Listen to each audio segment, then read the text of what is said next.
you to General Montgomery Meigs. General Montgomery Meigs, USA, retired, is a visiting professor of strategy and military operations at Georgetown University's Edmund A. Walsh School of Foreign Service.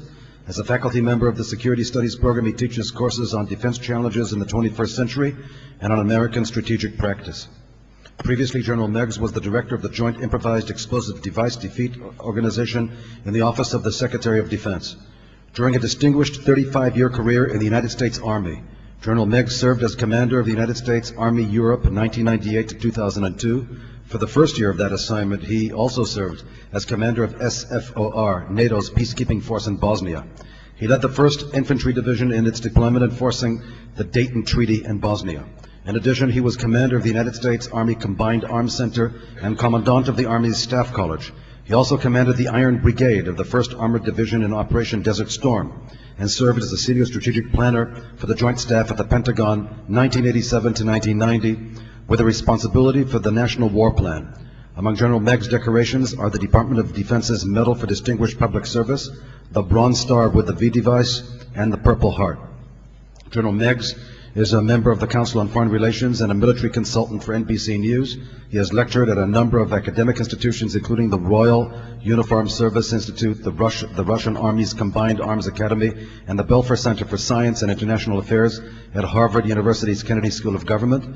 Following his retirement in 2003, General Meigs taught at the Lyndon B. Johnson School of Public Affairs, University of Texas at Austin, as the Tom Slick Visiting Professor of World Peace.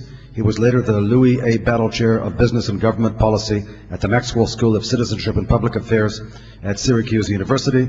General Meigs received a bachelor's from the U.S. Military Academy and a master's and doctorate in history from the University of Wisconsin-Madison.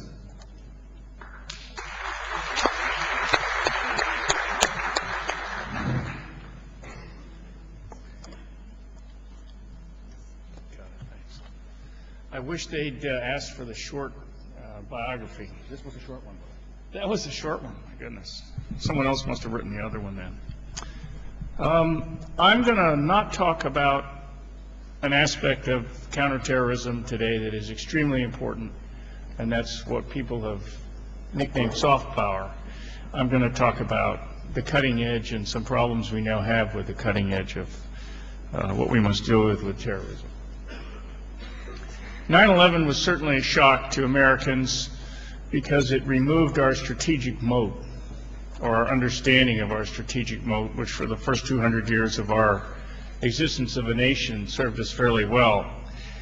Now we see terrorists targeting important political officials in order to break down confidence of publics in their system and in their security forces, a kind of warfare that I have termed idiosyncratic warfare.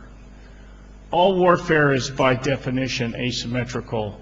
The problem we have now is in some ways asymmetrical, but in a far more powerful and dangerous sense, idiosyncratic. One of the particular problems we have today involves the increasing ubiquity of the information systems upon which we depend for the essentials of daily life, not to mention very important local business and national decision making. This is an old slide, but you can see that the growth rate continues at the rate you see on this chart. And it's an area in which the national awareness, or the attempts by my nation to make our citizens aware of this problem, is pretty lukewarm. This is a statement by the FBI director about the problem of attacks on our information infrastructure. And if you dig around in the latest national intelligence estimate, you can find something similarly bland and uninformative. And I'll give you a chance to read that.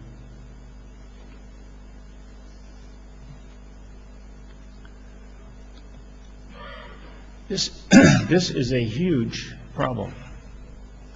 So what I did, I went and talked to some individuals who provide security consulting for industry, government agencies, and other organizations that have extensive information infrastructure. And this businessman will contract with a corporation, say, and legally, with their authorization, do red teaming and penetration attacks on their systems. And these are the types of aspects of the infrastructure that he's able to penetrate and manipulate. Cipher locks, a very important small thing in government service. Control systems, elevators, police communication systems.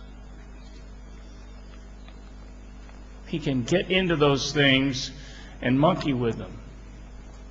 Now, he's a very sophisticated individual in this field, but the terrorists have these kinds of capabilities and can grow them fairly easily.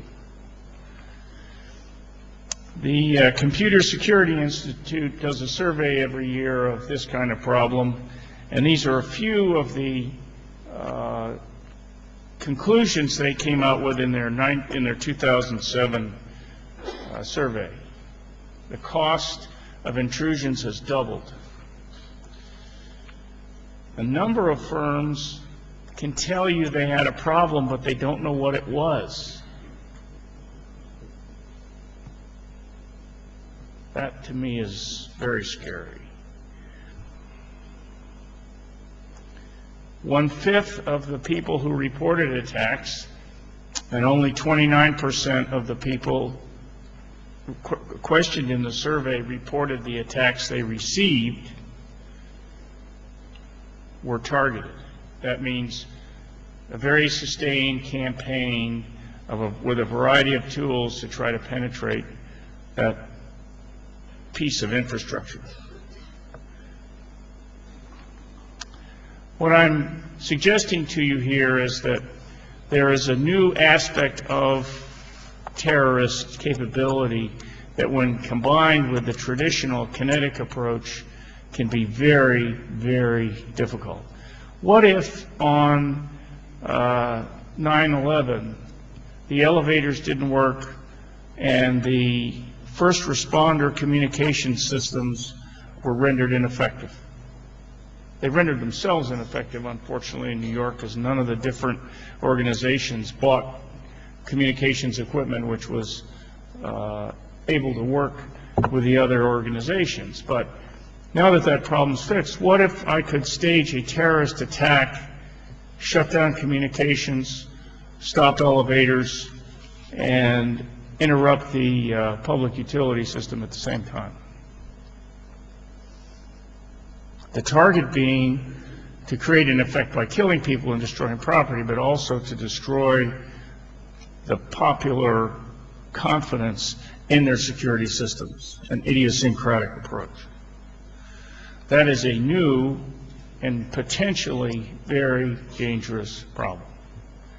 And it's not clear that governments have standards for reporting of this growth of penetration problems, nor coherent mechanisms to deal with it across the public and private sectors. I was also asked to talk a little bit about the recent history in Iraq, and I thought I'd take a minute to do that, but since I'm going to talk about a military subject, I'm going to wander around a little bit.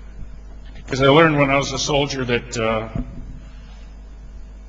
you want me to go that way? Or you want me to use this table mic? All right.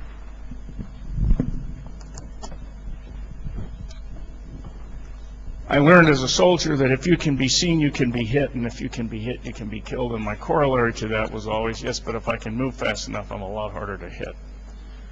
So here is a chart that Dave Petraeus used to brief the Congress. It's out of the public domain. It's not classified.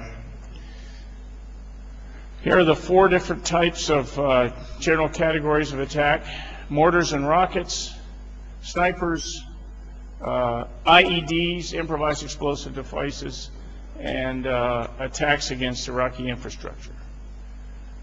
You can see here that the rate has gone way down and has continued to go down since last March.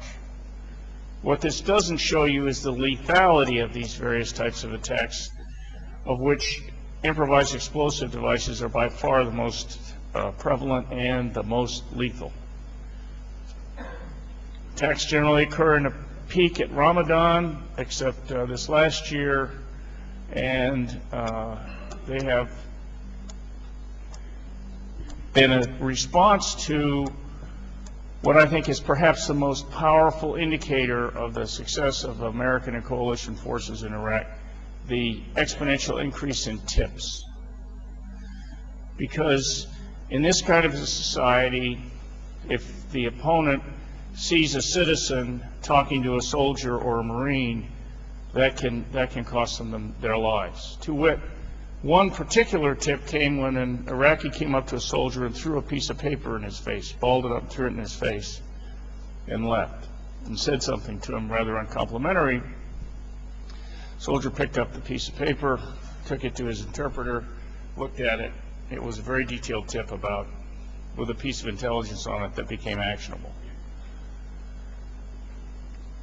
This chart came from my old organization when I was there, the Joint IED Defeat Organization. In 2003, when the IED problem first emerged, it took one IED to harm one soldier or Marine. And through a variety of measures, better training, better equipment, and a concerted attempt to do everything we could to attack the networks that were doing this, it has reduced the lethality of IEDs so that today, and at this point it was around 6 IEDs per soldier or Marine.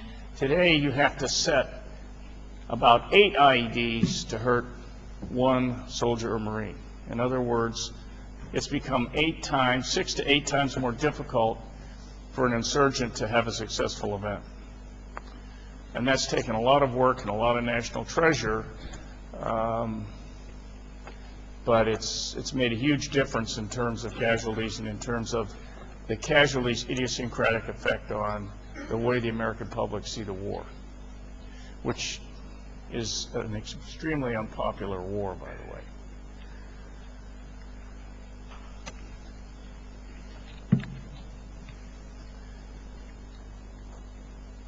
In addition, and I'm using another one of General Petraeus' slides here to show you the impact of the campaign against networks. This is a pictorial representation of the effect of the campaign against Al-Qaeda in Iraq.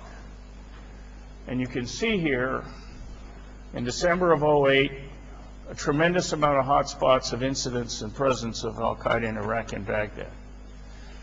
And in March of 2008, very, very reduced, and today extremely low, because Al-Qaeda in Iraq has been chased north up in Diyala province, and to some extent has a presence in Mosul, and that's being steadily whittled down. Many of you in this room understand the nature of intelligence required to create that kind of a result. It's excruciatingly difficult to get. It has to be very precise and very accurate. But that's an indication of the level of effort and expertise that has gone into this game. Again, another way of looking at the insurgency pattern. This is the famous old smuggling route into Baghdad, another one coming from the north. Here you are up in Diyala province here. Here's Mosul, significantly better today than it was last March.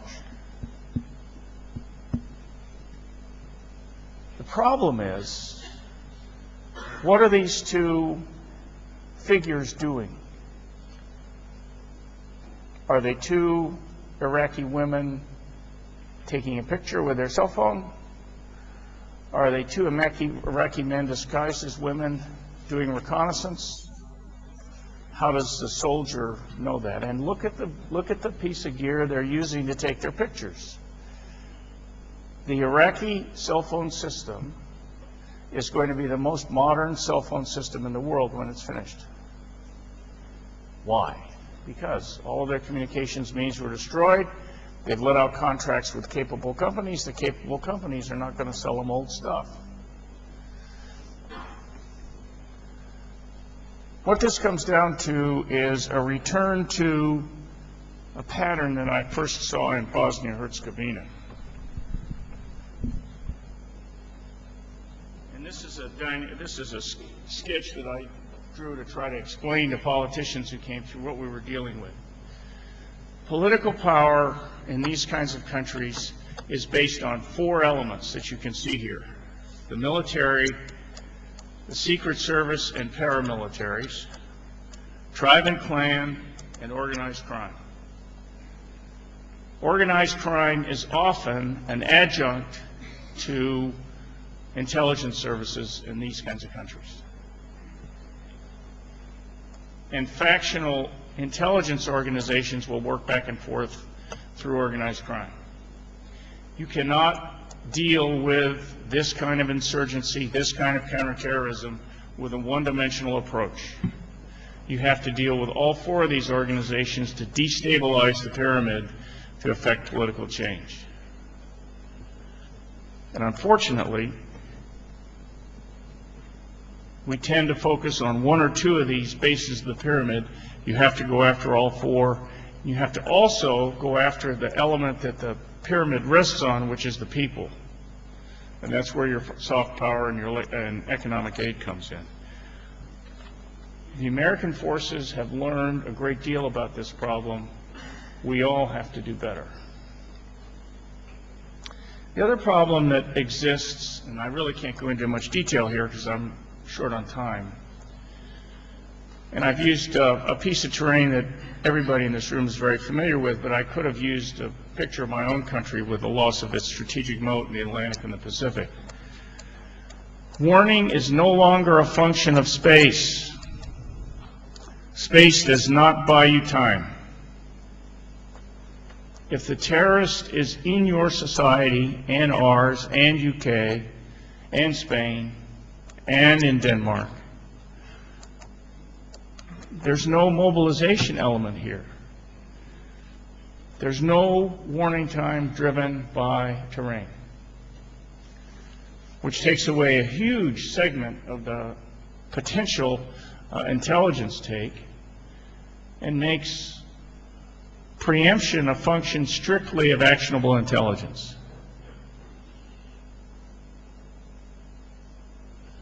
This is a very difficult, precarious problem. It's a precarious problem for Israel.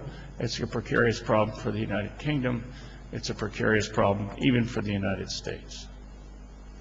And it means we have to think differently about how we get actionable intelligence, how we fuse it, and how we provide it to our first responders and to our military. And as our adversaries change, we have to sense that change, anticipate it, and be ahead of it. And that is a huge challenge that takes some of the best thinking any nation can provide. Here's an example of our problem. If you look at the timeline of the 9/11 attack, it went on for months. At the point this picture was taken, there was probably about another hour and a half before execution in the airplane, maybe less. But not catching Mohammed Atta with a box cutter in his pocket was our last chance. This is a very tough problem. I'm interested in your questions. Thank you.